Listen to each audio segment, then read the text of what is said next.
E falando em bigodagem, é hora do nosso Troféu Bigodagem. E o nosso Troféu Bigodagem de hoje vai para ele, o pai dos paletadores críticos que querem azedar o nosso Natal. Quer dizer, pai não, né? Pai dá uma autoridade que esse cara não tem. Na verdade, ele é aquele amiguinho espalha-merda que cativa adolescente na escola a botar piercing no furico e escutar Evanescence. Tá entendendo? Enfim, o Troféu Bigodagem vai pra ele. Peter Joseph, criador do filme Zeitgeist.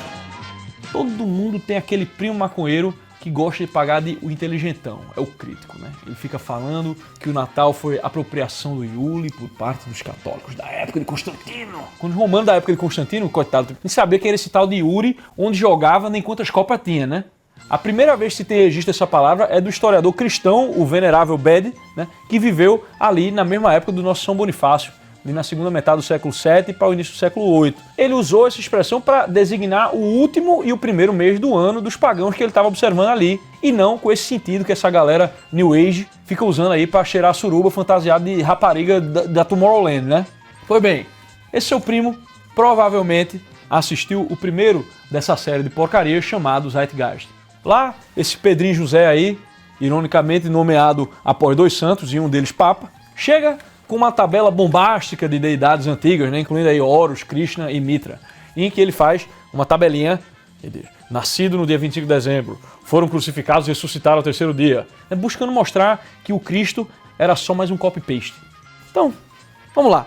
Vamos começar com Krishna, né? Porque Krishna ele é melhor de falar porque as fontes são mais abundantes, a religião ainda existe. Você tem lá o Mahabharata, Harivansha, Vishnu Purana, Bhagavad Purana. Basicamente, o que a gente sabe é que Krishna é o 8º filho de Vasudeva com Devaki. Olha, meu filho, isso aí já não é mais uma virgem, né? Isso aí é uma transvirgem. É o Virgem Maria que rombo. De onde é que esses ateuzinhos, geração todinho, tipo Pedrinho José e Christopher Hitchens, têm essas ideias, né? Um deles é o Chapman Cohen, que é um maluco lá de 1930, que escreveu um livro chamado Essays on Free Thinking, né? Tipo ensaios no pensamento livre. Olha, meu filho, toda vez que você viu um cara que se intitula um livre pensador, você já proteja a sua bunda que tem treta aí, né? Liberdade de pensamento é uma conquista que custa a vida inteira de rastreamento das ideias, de confissão dessas ideias que você acha que são suas. Né? Se existiram uns 30 pensadores que a gente pode chamar de livre na história da humanidade inteira, já é um monte, e nenhum deles tem essa pachorra de se intitular livres pensadores. Já pensou Aristóteles falando uma merda dessa? Já pensou Sócrates? O maluco morreu obedecendo às leis da cidade dele, pô, e dizendo que só sabia que não sabia. Não, pô, isso é coisa de gordinho metido a besta. Pois enfim, esse tal de Chapman Cohen, até trocar o nome da Devaki pelo do pai dela, Devaka, ele troca, e o Christopher Hitchens, ele viu a informação, achou top, não conhecia a lei de Joppa, e a fake news foi pra frente. A segunda lei de Joppa diz que se você encontrou uma informação que é extremamente conveniente para confirmar aquilo em que você já acredita, provavelmente essa informação é falsa. Um outro que parece ter influenciado mais o Pedrinho José foi o tal do Percy Graves, que era outro da turma chique dos pensadores livres, né? Era um ex-Quaker revoltado que resolveu paletar criticamente muito antes da internet. Novamente, aquilo que o Chesterton fala, que o pior inimigo do cristianismo é o cristão mal formado, né? Que vai se tornando o agnóstico e o ateuzinho de mau temperamento. Bom, quem nunca, né? Pois esse Percy Graves escreveu o livro Os 16 Salvadores Crucificados no Mundo. E lá ele confunde Devaki com Yasoda, que é a mãe adotiva de Krishna, né? É tipo eu escrever um livro crítico sobre o Senhor dos Anéis e dizer que Bilbo é o pai de Frodo, né? O famoso fonte, Águas de Lórien, nascido no dia 25. Olha, meu filho, assim como ninguém sabe o dia exato correspondente ao nosso calendário do nascimento de Jesus, também ninguém sabe o de Krishna. Kaushalya, when do you guys celebrate the birthday of Krishna? In the month of August and September. Okay, so kind of like the end of summer? Yeah. Okay, got it. Então tá vendo, ó? Irmão, cai no final do verão, não é dezembro. É outra invenção desses malucos de língua inglesa que a gente que é brasileiro não precisa engolir, né, porra? Aí lá, crucificado. Porra, meu irmão, Krishna morre com uma flecha no pé, pô. É o caçador Jara, confunde ele com um viado. Claramente, um fascista homofóbico, né? E esse chifrinho aí, hein, Beorne?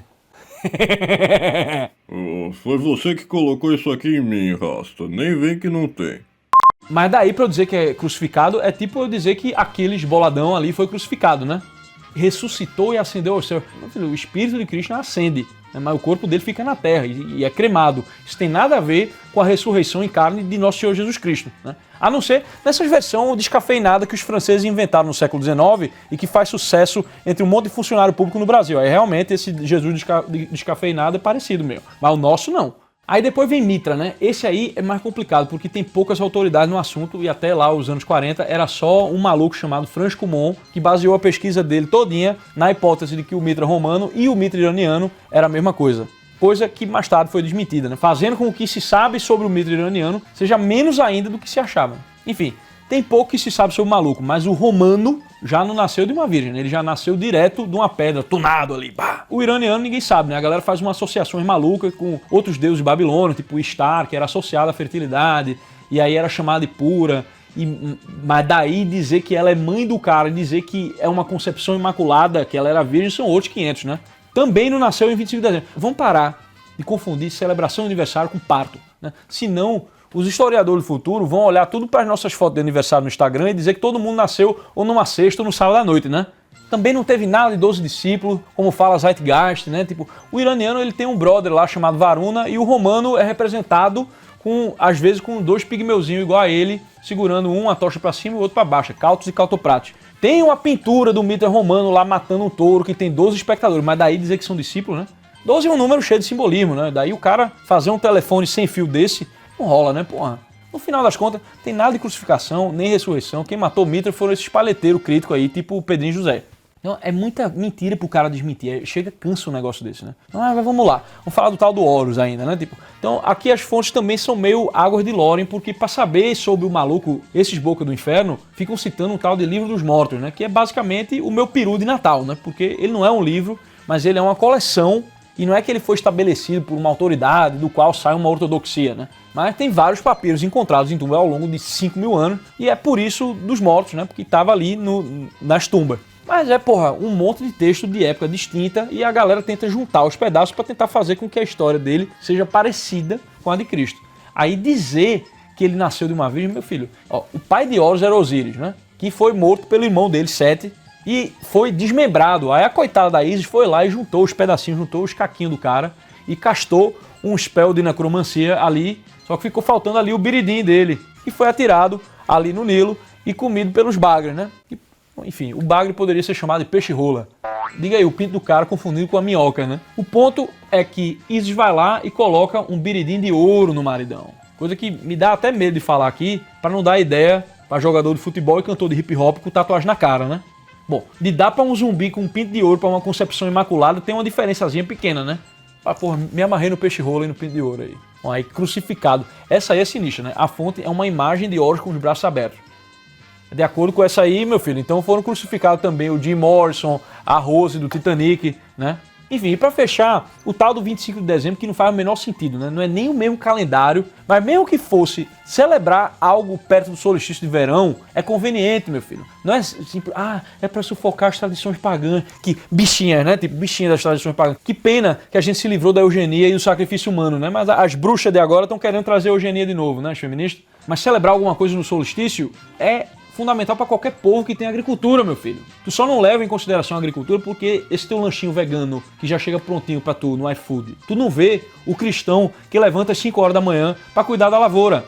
Enfim, munindo o jovem com um balde de mentira que as vovozinhas não tem como combater, pelo prejuízo cultural causado por esses espalha-bosta sobre o cristianismo e pelo trabalho chato danado que dá ter que limpar mentira por mentira, trabalho esse que Pedrinho José e gente como ele terminam impondo na gente sem jamais se responsabilizar por isso, por ajudar a criar essa geração de enzinhos que fica olhando com empáfia para o acontecimento mais maravilhoso da nossa história, que Pedrinho José e seus asséculos, que gostam de ministrar supositórios de farinha e chamar de Red Pill, merece o nosso troféu Bigodagem.